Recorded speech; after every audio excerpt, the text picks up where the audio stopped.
Hey, thanks for clicking on this. Those of you who haven't unsubscribed after my last video, let's get back into it, talking about things that we're, making fun of on the correct side of history, the live-action One Piece show. Welcome back to Words of Paradise. I'm your host, Leon Idle, and IGN has given just this beautifully ignorant review of this show. IGN, the same people that also reviewed the live-action Cowboy Bebop. I thought it'd be fun. Let's compare and contrast their reviews, since they said some dumbfoundingly ridiculous stuff about the live-action One Piece show. One Piece review: an entertaining adaptation hindered by a desire to recreate every major event in its source material. They're opening this up. They're opening their article up, the review, by saying it tries too hard to be like what it's adapting. I mean, for all you Harry Potter fans out there, which is the second time I mentioned Harry Potter in a day, 2 videos both mentioned Harry Potter, I didn't realize that it still had that much cultural relevance. But the point is, for you Harry Potter fans, wouldn't you just love it if the new Harry Potter TV show coming out to HBO completely changes and alters everything that's in the books, because it's going to make it its own original, unique thing? You don't want to see an accurate representation of the beloved book series you read. You want the new HBO Harry Potter show to change as much as they can, right? That's what you're after. Oh, no? No, that's not what you're after. Gotcha. So you guys are like anybody else who's watching an adaptation of something they love, and that you want it to be as accurate to the source material as possible.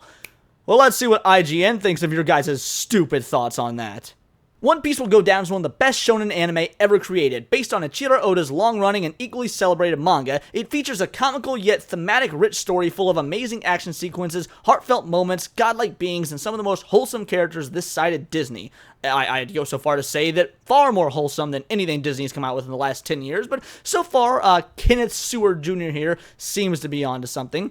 Capturing all of that in an entirely different style of filmmaking would take tremendous effort, something proven by the uneven handling of the Pirates Adventure's most cherished characters in the new live-action adaptation from Netflix. The first season of the streaming giant's One Piece remake presents a condensed retelling of Oda's magnum opus. While the story still centers on a young upstart named Monkey D. Luffy, played by Inaki Godoy, and his crew's search for the legendary One Piece, a mysterious treasure needed to crown the next pirate king, its contents are too elaborate to be stuffed into 8-hour-long episodes. Well, I disagree there, because as somebody who is a massive fan of One Piece, I think they did a pretty damn good job. Now, is it perfect? No, not at all. But if you guys want my thoughts on the live-action One Piece adaptation, well, then just watch my review right here. I mean, come on. I know you want to see your boy's spoiler-free thoughts on this. One Piece tries to incorporate a vast amount of Luffy's origin story into a single season. He's acquired the ability to stretch his body like a rubber band. The formation of his crew, the Straw Hat Pirates, and their initial voyage on the sea route known as the Grand Line are all reworked to neatly fit the confines of the live-action series.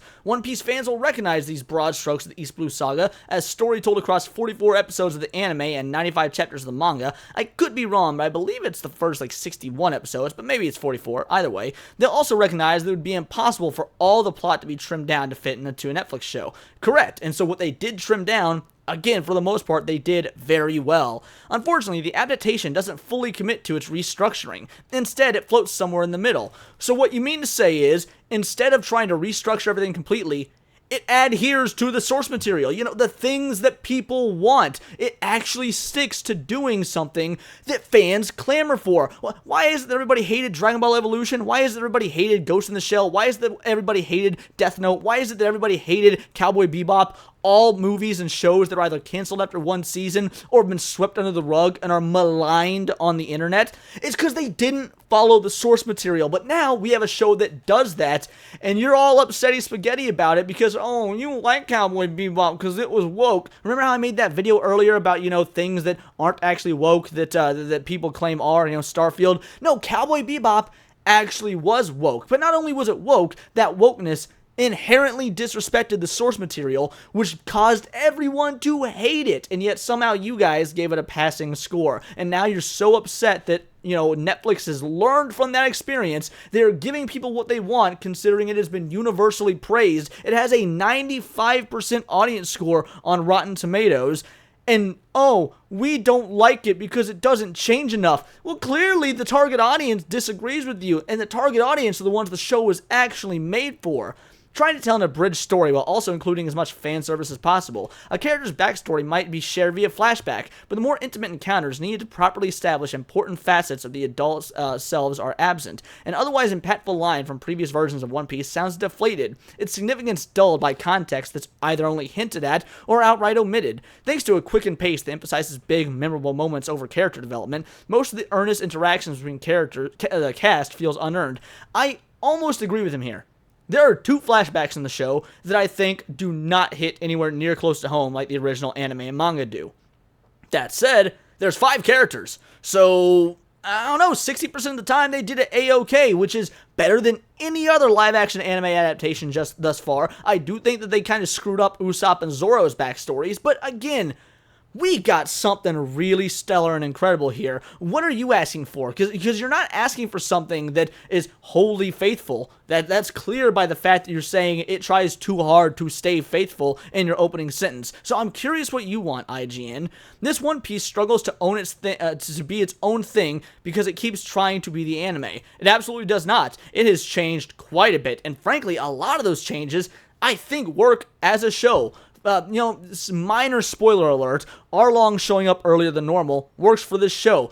A certain reveal about the character of Garp happens way earlier than in the manga and anime. It works for this show. The character of Kobe being a consistent presence throughout the show, whereas after the Shell Island arc, he disappears for a very long period of time. Him staying consistent instead of just getting flashbacks of what he was doing later on really works. It absolutely is trying to be its own thing. It's doing certain things right now that aren't revealed to you till way later in the anime, but once you get to that point in the anime, it shows you a bunch of flashbacks. This just shows you those same events, but in real time alongside the path that the Straw Hat crew is taking.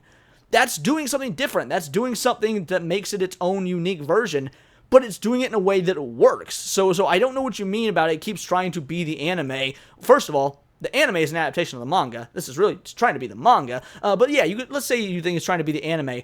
That's a good thing. The anime properly adapts the manga. So if you're going to follow the source material, this show should also properly adapt the manga. What do you mean it's trying to be the anime? It's following the source material.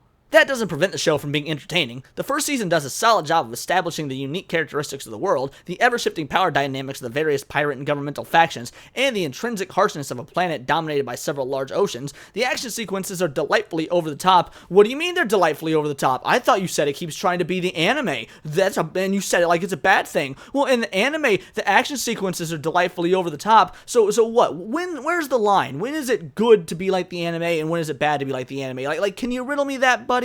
Like a violent version of Peter Pan in which characters are thrown through walls, bludgeoned to death, or cut in half. The visual effects used to showcase Luffy's elastic appendages, giant sea creatures, and other oddities are all visually pleasing. None of them compared to the practical effects, though. This show is worth watching for its amazing pirate ship sets alone. I can agree with you there. I'll give credit where it's due. I said the same thing. I think the set work in this show is some of the best set work I've seen in a long time, and it's the second best thing about the show as a whole.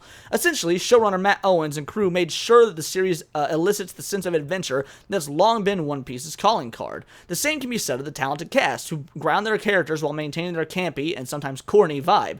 Godoy's enthusiastic portrayal of Luffy is shockingly believable, though he comes off as subdued version of his animated counterpart.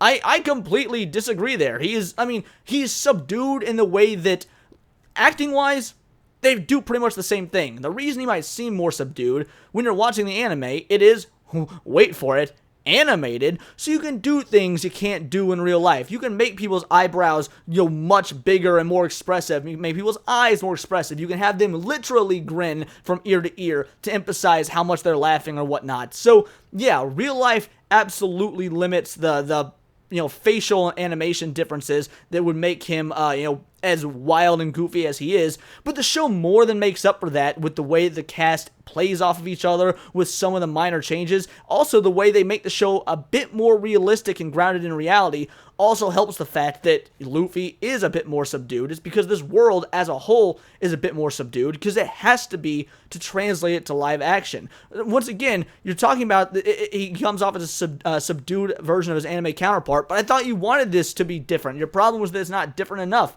A subdued version would be different. Wouldn't that be a good thing? I need you to make up your mind. His gee-whiz vibe, comical mannerisms, and spot-on delivery of fan-favorite lines help embody the sometimes clueless yet always heroic pirate. Jacob Romero does a great job playing Luffy's friend and crewmate, the cowardly Usopp. I agree, Usopp is done brilliantly. Usopp is one of the characters most impacted by One Piece's constrictions, but in Romero's hands, his tall tales and selfless actions should still resonate with fans and newcomers alike, which they did. McKinney certainly looks the part of Zoro, especially when playing opposite of Godoy and during fight scenes, but his stiff take on the bounty hunter turned Straw Hat is a little off-putting. It feels mechanical at times. If he were so determined to showcase Zoro's aloofness, he forgot to exhibit any other side of the character. No, he has not forgotten to show that yet. We as the audience haven't seen that yet. This is only one season. Almost no characters have been fully explored. We've gotten backstories so that we kind of know what's going on and what their motivations are, but most of Zoro's development happens slowly throughout the course of the anime and the manga. The actor's been doing Zoro pretty much spot on. Like, I get it. You might want to see some other sides of the character, but those other sides haven't been shown yet because there's not been a reason for those other sides to be shown yet. Fortunately, when he does get to exhibit emotions like sadness, anger, or regret, he does so to a great effect. Taz Skylar, on the other hand, always puts on a charming display as Sanji. His ability to quickly go from a reluctant warrior to compassionate yet abrasive ally, notably when dealing with Zoro, solidifies his role as Straw Hat's beloved cook. But One Piece major standout is Emily Rudd's portrayal of Nami. How is she the major standout? Don't get me wrong, I don't dislike her. I really don't. In fact, I think Emily Rudd was, she was my biggest worry going in, because from the trailers, her acting was awful.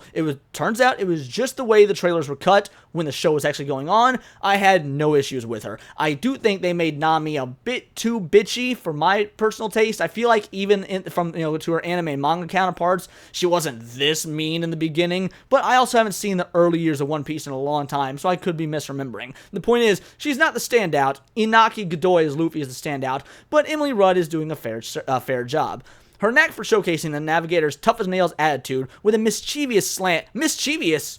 Okay, I can't go into...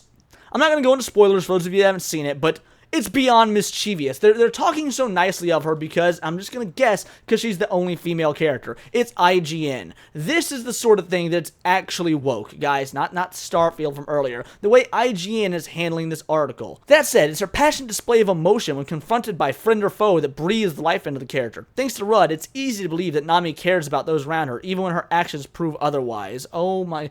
Verdict. Netflix's One Piece strives to recreate the magic of its source material in live action, but it requires jetsoning some pieces of the plot. This creates an interesting variation on the long-running manga, an anime that works in parts, and the Netflix series is at its best when it charts its own path in response to the changes made by showrunner Matt Owens and the writing staff. Basically, it's at its best when it's not following what Oda wrote. That's what they're saying. This TV show, this live-action adaptation, is at its best when it's not following the source material. Bullshit! Unfortunately, instead of committing fully to this retelling, One Piece constantly sails back into familiar waters and fan service. Oh no! Fan service! How dare they? How dare they do that thing that is for fans, the people that are going to be watching this? Now, don't get me wrong, fan service can be bad when used improperly. I think that fan service is a good thing when it's done well. Luke Skywalker at the end of Mandalorian Season 2 is fan service done well.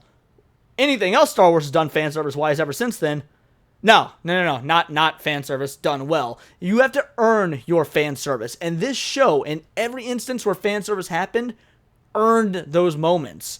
Muddying the experience, it's a shame considering most of the other aspects, from the visual and practical effects to the wild action scenes and endearing cast, work well together. While this live-action version does an admirable job of showcasing the spirit of One Piece, its abridged treatment of the plot removes most, if not all, of its heart. Well, I completely disagree, because the best friend that I was watching this had never seen the anime, and when we watched all 8 episodes back-to-back, he was enamored with the idea of One Piece, fell in love with the live-action show, and that led us to starting the anime. Well, watching one of the anime movies, actually, but we're going to start the series so that I can show him the anime as well very soon. Point is, if it lost all of its heart, why is there a 95% audience rating on Rotten Tomatoes, the highest rating for an anime adaptation, a live-action anime adaptation, ever on the site? They give the show a 6, calling it okay. These are the same people that gave Cowboy Bebop live action a 7, an anime adaptation that was universally panned by every fan in existence and canceled after it had been out for a month.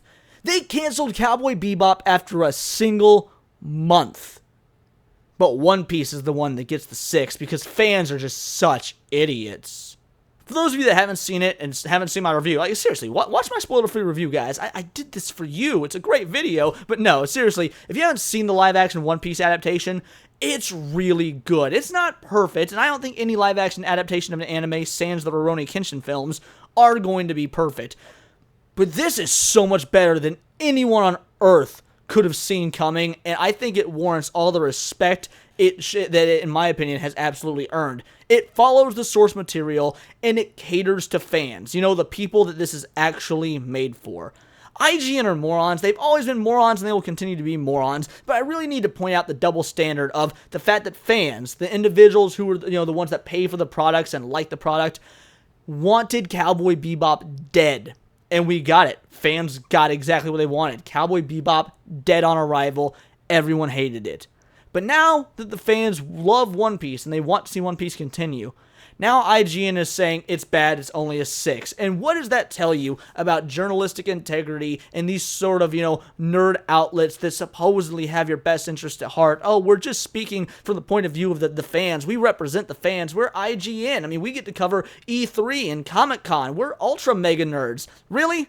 If you speak for fans, then why does every person I know hate your guts? Explain that to me, IGN. And for those of you watching, you can explain it too by letting me know in the comments down below, or let me know on Twitter, X. I almost did it right that time. X, where you can find me at Bolt the Word. And please just subscribe. I am a nerdy news channel. I do nerdy videos twice a day, every day, or almost every day, that is. If you haven't checked out my previous video, go for it. It's about Starfield and why a bunch of individuals on the internet are calling it woke when, I'll be honest, I really don't think it is, and I don't think you should think so either. So maybe don't listen to everybody who just happens to be on your side on the culture war. They can get stuff wrong as well. But those are just my thoughts. Until then, it's all here in the Nerdosphere, and this has been Words of Paradise.